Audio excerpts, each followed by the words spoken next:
Story #1. That's life.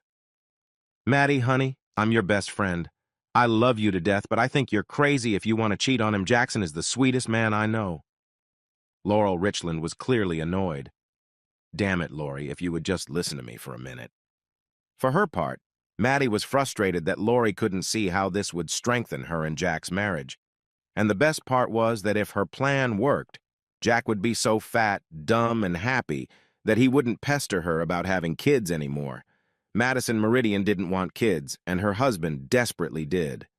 It wouldn't be cheating, girlfriend, because he'd know about it and he'd get you. He thinks you're hot. Honey, I think you need therapy, but we're friends. If sex with your husband is the price I have to pay to support you, well, I guess I can live with that. But seriously, I'll be there to tell you, I told you so when it blows up in your face. I have a better idea. We could have a threesome. Oh, don't. Madison waved it away. I know what I'm doing, and I know my husband better than you do. Just remember, be at my house at 8 o'clock sharp. She didn't see Lori shake her head incredulously. That same night at Meridian's house. You're out of your mind. Jackson stared wildly at his obviously deranged wife. Let's see if I've got this right. You have a boyfriend who gives you something I can't. Do you really have to be so rude? Yes. Saliva was flying out of his mouth. So, for my understanding of your need to expand your horizons, in return, we're going to open up our marriage. Jack, that's just disgusting. We're not opening up our marriage at all. You know we don't live in a trailer park. We're strengthening our marriage, and for your understanding, you get Lori, and I get Shell to heal me. It's a mutual victory. Madison couldn't understand why this concept was so difficult for everyone to grasp. She quickly glanced at her watch. It was 2 minutes to 8. I have to go, Jack. I promise you I'll be back later, and trust me, it'll be great for us. She practically flew out the door. Jack was in a state of shock and froze in place when he heard a knock. He slowly opened the door. There stood Lori. He started to say something, but Lori quickly raised her hand and walked past him. Damn, she really looks good. Don't say a word, Jack. Just listen to me. We can both agree that your wife should be institutionalized, but I have to tell you. She paused to take a deep breath and gather her wits. She slowly closed her eyes and let her dress fall to the floor, and there she stood, naked as the day she was born. Take off your pants, Jack, and lead me to the bedroom, and I'll explain my position, she offered hoarsely. 5 months later, Madison was waiting for her friend at the local Starbucks. Lori was late again. When she arrived, Maddie had to admit that Lori had never looked better, even though she'd put on a few pounds. I told you things would turn out for the best. I knew what I was talking about, so admit you were wrong. Just as Lori was about to respond, they were interrupted. Madison Meridian, you have been served. The older gentleman handed her a large envelope and left. She opened it. Divorce? He's divorcing me? Maddie began to breathe rapidly. She didn't immediately notice Lori standing next to her with a big smile on her face. Maddie, have I ever told you how much I want kids? You bitch! Oh no, that's not going to happen. I'm going to fight you both with every penny I have. Oh, grow up, Maddie. This is the 21st century. When it comes to divorce, no one gives a shit what you want. Lori floated out of the coffee shop. A sniffling Madison called Shell. Shell, he's divorcing me. Now we can be together. What? You're married. You have 3 kids. You're a fucking asshole. Story #2. Reality. 44-year-old Grady Gallup walked tiredly up the cracked concrete steps of his home. Another week of hell at the job he hated was finally over. It was a pleasant late spring Friday evening in Alamogordo, New Mexico. Alamogordo was a small town of about 10,000 people. Grady was a military contractor at nearby Holloman Air Force Base. Alamogordo's claim to fame is that it was the epicenter of the end of the world. Now only Grady and his wife Magdalena were there. All 3 children had grown up and left their small town as fast as they could. As soon as he stepped over the threshold of his home, an atomic bomb exploded in his head, shaking him to the core. Oh my God, yes! She was practically growling. Whatever it was, he had never heard Maggie scream like that before. Grady looked at his watch, an old military habit. Hell, it was 6:30. He hadn't even gotten home early and she was sleeping with someone upstairs? He froze in place. How the hell am I supposed to act? Somehow yelling, "Honey, I'm home," seemed out of place. It got quiet for a moment, and then, "Oh, baby, this was the 5th time for me, and it was the best. God, I love you." Maybe she's playing with a giant vibrator. That's it. That's the one I have to see. Grady was shocked at the sight of a child, probably younger than their oldest, in a sweaty, naked embrace after intercourse on their bed with his wife. Maggie looked at her watch. "Oh shit, honey, you have to get out of here right now. I've lost track of time, and hubby will be home any minute. Now go." "It's too late. I'm already home." Grady was unfazed. Two things happened at once. Maggie fainted, and the baby cried. "What the fuck? You're man enough to have another man's wife in the family bed, and when you get caught, you cry?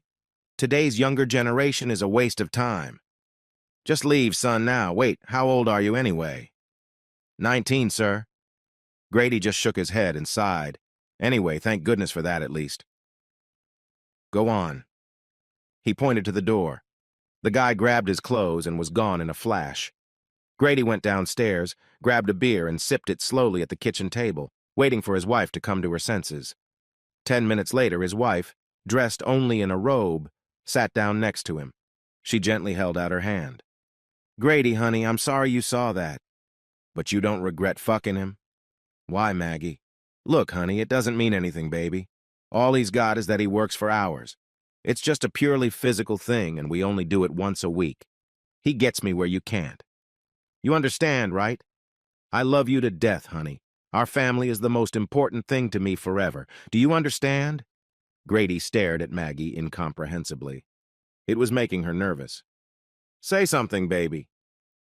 "Actually, Maggie, I do understand. I'm going to sleep in Anthony's old room. Good night." And Grady went upstairs without looking at Maggie. Maggie left early Saturday morning for her usual golf date with the ladies. But before she left, she had thoroughly cleaned up the master bedroom. She didn't want to rub it in Grady's face. When she got home, she put her clubs in the hall closet and was about to call out to Grady when she heard strange noises coming from upstairs. "Oh yeah, Grady, baby, take me harder. Oh my God, that feels so good." When Maggie peeked into their bedroom, her husband was there, pouncing doggy style on the barely aged petite blonde. She had large, firm breasts that swiveled wildly as Grady thrust violently into her from behind, sweat streaming down his contorted face. "What the fuck, Grady?" Without stopping, Grady looked up. "Oh, hey, sweetheart. Look, this doesn't mean anything. I mean, if you could shrink your vagina, I wouldn't need it at all. You understand me, right? Story hash 3OP. Eugene Medford was not a happy man. In fact, he was furious and could barely contain his anger. He paced around the room furiously, rereading the private investigator's report he had just received. Fortunately, his 2 teenage daughters were not home this Thursday night. His wife, his only source of joy, was presumably on her usual bachelorette party. But as the report he'd read confirmed what he'd long suspected, Ashland was actually at the Starlight Motel with her shitty lover Donald Gresham. Various plans for revenge ran through his head as he drank his 4th glass of scotch. He was feeling the consequences, but he wasn't drunk yet, at least not drunk enough not to kill both of these assholes with his bare hands.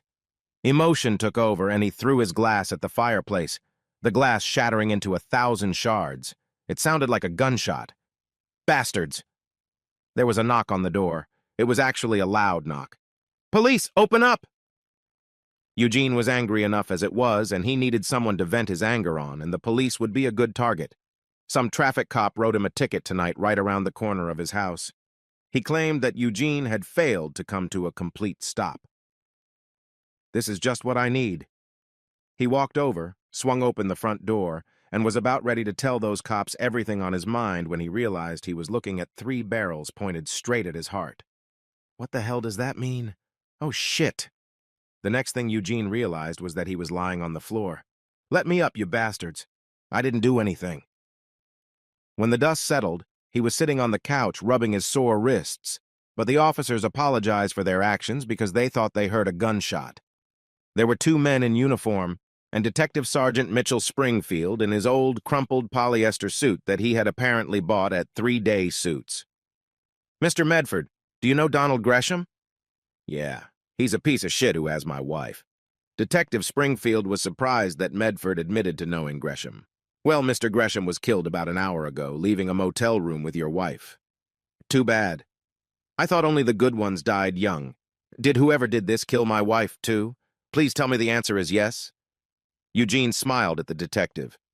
It's no laughing matter, Mr. Medford. You're the prime suspect in his murder. Where were you an hour ago? One of your asshole traffic cops was writing me a ticket on the street. Now get out of my house. Look, Mr. Medford, we're just doing our job. Surely you realize that when a wife's lover is murdered, the husband is certainly a suspect? Well, but isn't that true for all the husbands whose wives the bastard slept with? Well, yes. I'm sure you're right, replied a flabbergasted Detective Springfield. Well, Detective Mitchell Springfield, your wife Victoria, residing at 123 Ashland Avenue, you must be a suspect because Gresham had your wife, too.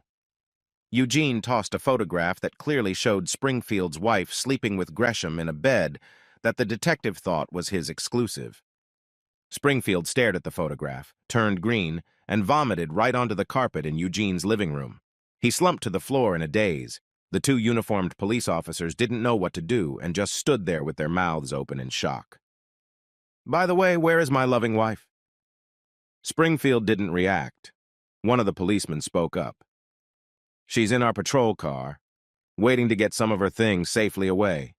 She's going to be staying at her parents' house for a while. Maybe it would be better if we just take her there now. Eugene nodded. That's definitely a good idea. Why don't you help the detective to his feet and take him outside? Don't bother. I'll clean up the mess. And he let them go with a wave of his hand. They helped the half-comatose Springfield to his feet and out the door. Medford closed it behind them. Phew, I guess getting that fine was lucky for me after all. He started looking for some rags, whistling to himself.